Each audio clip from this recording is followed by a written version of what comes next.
Hi, hope all of you are doing fine. In the passive voice in the final session, like active and passive convert simple present tense, past tense, continuous tense, perfect and discuss the previous videos in the auxiliary verb sentence. Auxiliary verbs model auxiliaries ആണ് ഈ സമാറും വാസ്വേറും has have had എല്ലാം main auxiliaries ആണ്. അതേസമയം model auxiliaries ഏതൊക്കെയാണ്?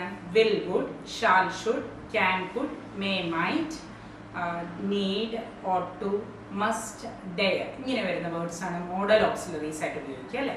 അപ്പോൾ ഈ ആക്റ്റീവ് വോയിസിൽ ഇങ്ങനത്തെ വാക്കുകൾ ഉണ്ടെങ്കിൽ അതിൻ്റെ അകത്ത് പാസീവ് വോയിസിലെ കൺസ്ട്രക്ഷൻ ഇത്തിരി വ്യത്യാസമുണ്ട്.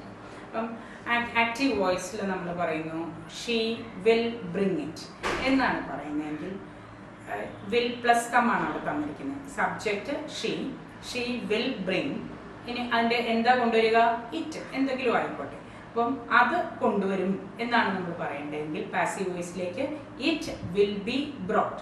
അതായത് സ്ട്രക്ചർ ഇങ്ങനെയാണ്. ഈ മോഡൽ ഓക്സിലറീസ് ആക്റ്റീവ് വോയിസിൽ തന്നിട്ടുണ്ട് എങ്കിൽ സബ്ജക്റ്റ് ആക്കിയിട്ട് ഈ മോഡൽ ഓക്സിലറി തന്നെ എടുത്ത് എഴുതുക. അത് വലിയ വ്യത്യാസം വരാറില്ല പാസീവ് വോയിസിലേക്ക് വരുമ്പോൾ. അത് പ്ലസ് ബി ഇ. ഇനി ഫോംസ് ഒന്നുമില്ല, ബി ഇ അതേപടി വന്നിരിക്കുകയാണ്. Modal auxiliary plus B E plus V3 ഇതായിരിക്കും പാസീവിന്റെ കൺസ്ട്രക്ഷൻ. അപ്പം ഇറ്റ് വിൽ ബി ബ്രോട്ട്. അപ്പം she will bring flowers.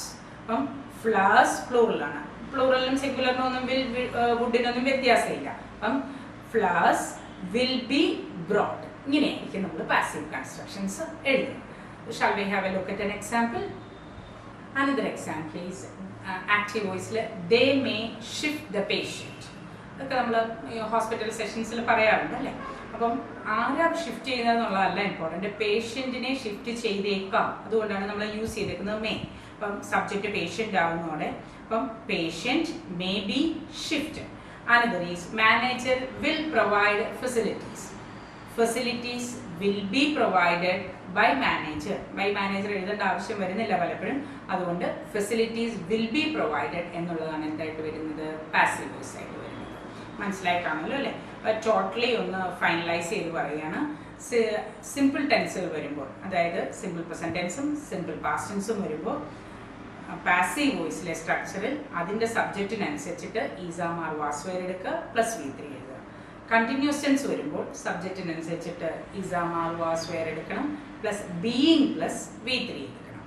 Perfect ആണെങ്കിൽ സബ്ജക്റ്റിനനുസരിച്ച് ഹാസ്, ഹാവ്, ഹാഡ് എടുക്കണം പ്ലസ് BEN പ്ലസ് V3.